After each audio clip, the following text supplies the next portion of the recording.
Uh, Thank you, Commissioner Warren. Thank you for welcoming me to the league, and thank you for what you're doing for our league. Also, thank the media for coming out today, being able to be here in front of you and being able to have you guys back out. I know it's been a long time, but we're starting to get back to normal, and it feels like normal again. And also thank you to the other coaches who've been welcoming me, as I'm getting started in this league and answering questions and sending out thank yous. And it's almost like, hey, I don't really need it now. Like, I'd love for them to be more welcoming in like January and February, but we'll see how that goes. I'm excited to be here. Like, I'm honored to stand here before you as the head coach at Penn State University, and I'm honored to represent our great university. But I'm also honored to be a head coach in the Big Ten. And as an Indiana kid, like, this is my home. Indianapolis is my home, and to be able to stand here in front of you and represent Penn State University is a proud moment for me. I'm excited about our team, right? There's no outside expectations that I really care about except for the expectations that I put on myself and the expectations that we have in our locker room. So just like everybody else that's come up here and everybody else in college basketball, everybody in college basketball is old, right? There's a lot of guys that have come back. There's a lot of players that have played a bunch of games and they're back in college basketball. And I can say with the fact that we're one of the oldest.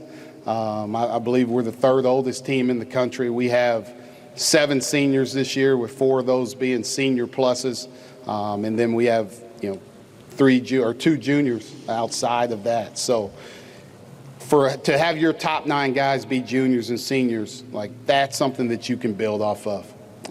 I was thrilled when I got here to have a guy, like a Miles Dredd, tell me that he's coming back and tell me he's staying. A guy like a Sam Sessoms to tell me that he's staying.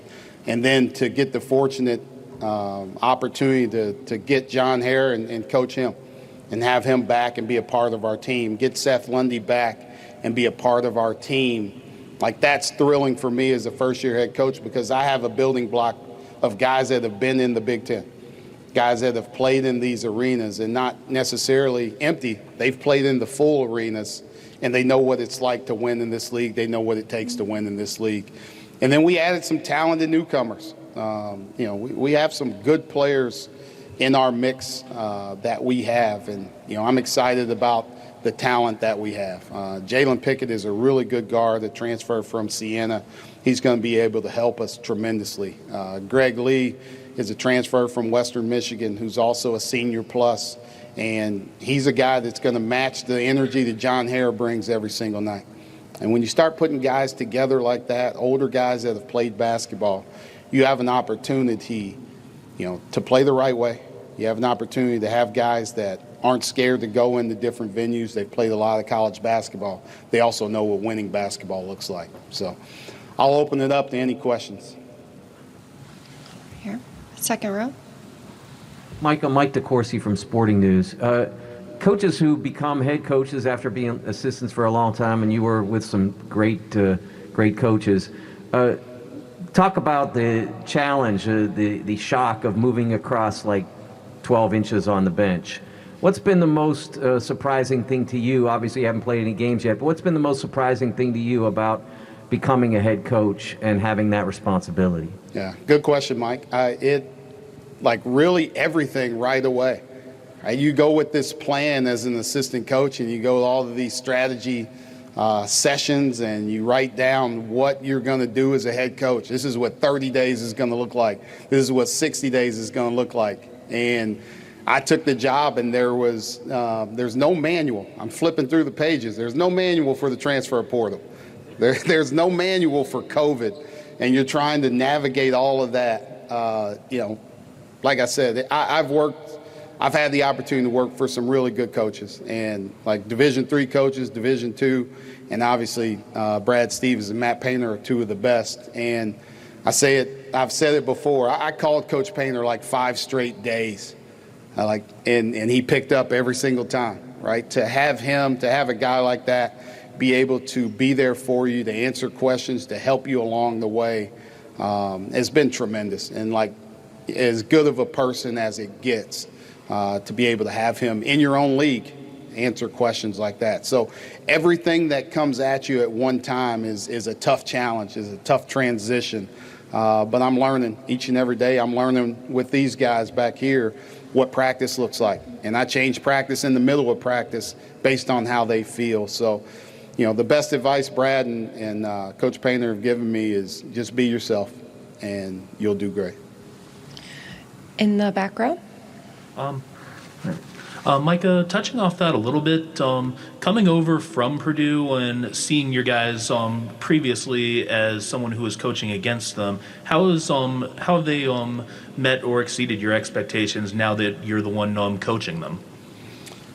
It's helped me, like to be in this league, to see these guys, to prepare for them. It's really helped, and I have a frame of reference to talk to them about, because I've seen them. I've seen their stats. I've studied them. I've tried to game plan against them.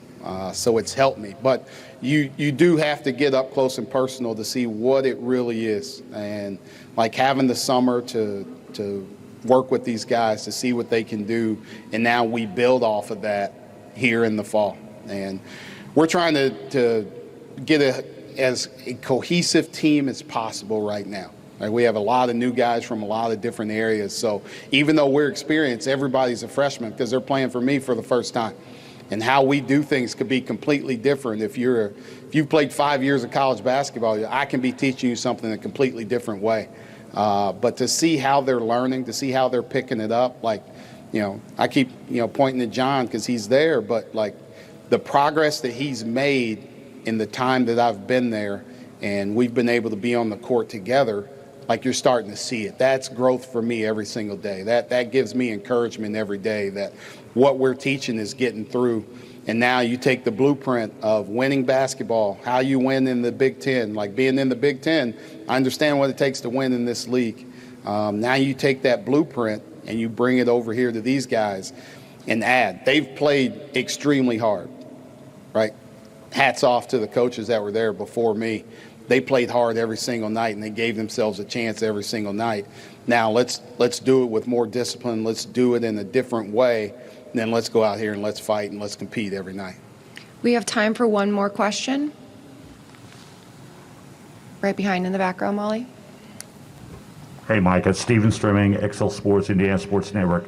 We've all been in Mackey Arena. We know what that's like. Have you given it any thought yet about walking back into Mackey and seeing Matt Painter on the other side of the can't think of the word I'm looking for, but on the other side of the court? Yeah, that was one of, you have these small moments as a head coach, like you remember the first time things happen, and I had that small moment when the schedule came out, and it was like, hey, you only got to play Purdue once, and you don't have to go there. I was thrilled. I was actually really thrilled for Grady Eifert, who's on our staff with me, because, we have knowledgeable fans. At Purdue, there were knowledgeable fans, and they're going to cheer, and it's as tough as environment as possible. But I was like, Grady, I can't wait for that paint crew to turn on you and just give you everything they got. So I don't have to think about it right now because I got a full year before I do have to go there. But like being on the same sideline and going against Coach Painter this year will I don't know if it'll be a fun experience. It'll be an experience. I know I better bring my best because I've been with him. I've seen him prepare, and I know how hard that team's going to play. And we're going to compete with the same spirit, and we're going to get after people this year. And I'm looking forward to it. Thank you so much for your time this morning, Coach. Good luck this season. Thank you. We are.